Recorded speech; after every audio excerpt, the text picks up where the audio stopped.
Sí, señor Siempre. Yo quería preguntarle, porque hemos visto en el debate de investidura, bueno, diríamos, una sintonía o una no agresión con Vox por parte del Partido Popular, una no agresión mutua, digamos una tregua, no sé cómo llamarlo, que quizás nos hace pensar que si se hubieran gestionado las cosas de otra manera después del 23J, no, perdón, después de las elecciones municipales y autonómicas, entre ese intervalo hasta el 23J, si se hubieran gestionado las cosas de otra forma diferente entre Vox y el PP, quizás esos 4 escaños, que al final son pocos votos y según la distribución de cada provincia, pues poquísimos votos probablemente, podríamos tener hoy otro escenario diferente. No sé si es que han decidido aparcar las diferencias, que obviamente las hay entre los dos partidos y además bastante notables, si han cambiado de estrategia, si quizás se hicieron las cosas mal, no sé qué reflexión le merece todo esto. Bueno, yo creo que hay un poco de todo, Benjamín. Hay errores propios, errores ajenos, hay los aciertos de nuestros adversarios, generando y creando la sensación de que si el Partido Popular accedía al gobierno de España y si eso pasaba por un gobierno con Vox, prácticamente iba a dejar de haber luz eléctrica, agua potable y no iba a salir el sol todos los días. Ha habido un poco de todo y nosotros tomamos nota y hemos hecho un análisis también sobre qué es lo que ha sucedido. Pero nuestra relación con Vox yo creo que tenemos que tratarla con transparencia. Y como bien recordaba usted, somos dos partidos diferentes. Yo soy del Partido Popular. Esta es la sede del Partido Popular. Nosotros defendemos las posiciones y los postulados que defiende ideológicamente el Partido Popular, que a veces coinciden con otras formaciones políticas en algunos temas, en este caso sobre la unidad de la nación y sobre el respeto constitucional, coincidimos con Vox, y en otras materias discreparemos porque tenemos ángulos de interpretación de la realidad diferentes. Y yo creo que cuando coincidamos y cuando discrepemos hay que hablarlo con naturalidad, sin esconderse, sin acomplejarse, pero también sin perder esa fortaleza que te da ser un partido con la trayectoria que tiene el Partido Popular, institucional, ideológica y en cuanto a capacidad de gestión. Y yo creo que lo que vimos también en el debate en relación con Vox fue la lógica posición, la natural posición en relación con alguien que te va a votar, que tiene que pasar necesariamente por el agradecimiento. Oiga, los diputados de Vox decidieron apoyar a nuestro candidato Alberto Núñez Feijóo a cambio de nada. Parece razonable que se les agradezca ese gesto político, como parece razonable que se les agradezca también a Unión del Pueblo Navarro y a Coalición Canaria.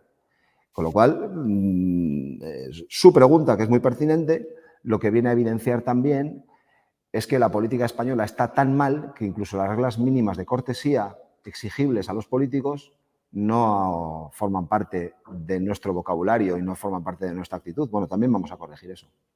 Claro. ¿Y ahora qué? Claro, porque muchos ciudadanos se están preguntando, bueno, ¿y ahora qué? El viernes, como usted mismo ha reconocido, salvo un milagro, salvo que haya 4 diputados que no sepan distinguir entre el sí y el no. Bueno, ya vimos que hubo un amago, ¿no? El otro día, pero bueno, es difícil que se repita y más en el número de 4, ¿no? Salvo eso, tendremos pues una investidura fallida, ¿no? Y lo más probable es que se proponga Pedro Sánchez, estamos aventurando, pero no sabemos qué va a pasar, no sabemos los ciudadanos y yo creo que nos inquieta a todos si vamos a una repetición de elecciones, si Pedro Sánchez hará lo que sea para que no se produzca esa repetición de elecciones, si en caso de que Pedro Sánchez gobierne la legislatura será corta. ¿Cómo afrontan ahora mismo? Porque la incertidumbre y el desasosiego para mucha gente, por lo menos con la que yo trato a diario, es bastante grande. Es un desasosiego y una inquietud que además, a mi juicio, es transversal, socialmente transversal, porque no interpela esa inquietud y ese desasosiego solo a gente que se considera o se autoidentifica como de centro derecha, como liberal, como conservadora. Hay mucha gente que, pudiendo autoidentificarse como socialdemócratas, no les gusta el horizonte que se dibuja en el supuesto de que Pedro Sánchez acceda a la presidencia del gobierno con los mimbres que nos han dicho que va a acceder, con esos apoyos. Con lo cual, nuestra posición es la misma que la de esos ciudadanos que están preocupados y desasosegados. Lo que pasa es que nosotros tenemos alguna posibilidad de hacer algo y es lo que vamos a hacer. La inquietud que abordamos primero es por la incertidumbre. Sabemos, por la experiencia, que tanto Pedro Sánchez como el señor Puigdemont están dispuestos a lo que sea con tal de obtener sus intereses particulares. Con lo cual, podremos convenir que existe un porcentaje alto de posibilidades de que Pedro Sánchez ceda lo que sea, pague cualquier precio con tal de ser presidente del gobierno. Esto es lo que me dice la experiencia, conociendo al personaje y conociendo su trayectoria política. Ahora bien, hasta que no pasa el último cura no termina la procesión. Pueden pasar muchas cosas. No es descartable tampoco que incluso estando dispuesto a ceder en todo, sobre todas las materias, no le salga bien. Esto es posible también. Con lo cual, esta hipótesis no hay que descartarla, porque esto nos llevaría a una repetición electoral en la que tendríamos una nueva oportunidad de corregir el rumbo de la política española. Si todo esto que estamos diciendo, estas hipótesis, no se concretan y la que sale victoriosa es la de un gobierno presidido por Pedro Sánchez y con toda esa retahíla de partidos políticos, lo que nos toca es hacer una oposición muy sólida, muy contundente, muy identificable y que además preserve lo que le decía antes, ¿no? La institucionalidad, las buenas formas. Mire, yo soy de los que cree y siempre he creído que en política se puede ser muy duro y muy contundente siendo educado, no manchando las instituciones, no utilizando nuestras instituciones para hacer shows, no insultando al adversario, porque si tú insultas a tu adversario, lo que estás es proyectando una imagen a la sociedad también de insulto permanente. Y yo lo que creo es que hay intereses obvios por parte de algunos partidos, singularmente en la parte de la izquierda, que lo que quieren es que la polarización política contamine a la sociedad y que la brecha entre ciudadanos españoles sea tan grande que no haya posibilidad de encuentro. Por lo tanto, eso además de la letra escrita de la Constitución, también estaríamos acabando con el espíritu de la Constitución de concordia entre españoles. Y si nada nos une, ¿para qué vamos a seguir juntos? Con lo cual, otra de las consecuencias sería también la victoria de los independentistas. Cuanto más lío hay en Madrid, como dicen ellos, cuanto más incapacidad de interlocución tengan los partidos de ámbito nacional, mejor para los independentistas. Y esto es algo que tenemos que combatir. Porque mientras hablamos de todo esto, que es capital y es crítico para el futuro de España, no hablamos de los extraordinarios problemas que tienen los españoles. Estos días estamos teniendo oportunidad también de conocer datos económicos que son verdaderamente preocupantes y que se van a agudizar con toda seguridad a lo largo del año 24. Tenemos un horizonte también en que tenemos que hablar del sistema de pensiones, de cómo lo garantizamos, cómo lo viabilizamos. Tenemos que hablar de una modernización de la administración pública. Tenemos que hablar de la capacidad de atraer inversión extranjera. Tenemos que hablar del mercado laboral. Tenemos que hablar de la formación profesional, de la educación y de la sanidad. Tenemos tales retos que son de tal envergadura que este gobierno, si se confirmara un gobierno reeditado de Pedro Sánchez añadido a Junts, no va a ser capaz de afrontarlo, porque es materialmente imposible. Con lo cual tiene que haber una oposición que dibuje una alternativa,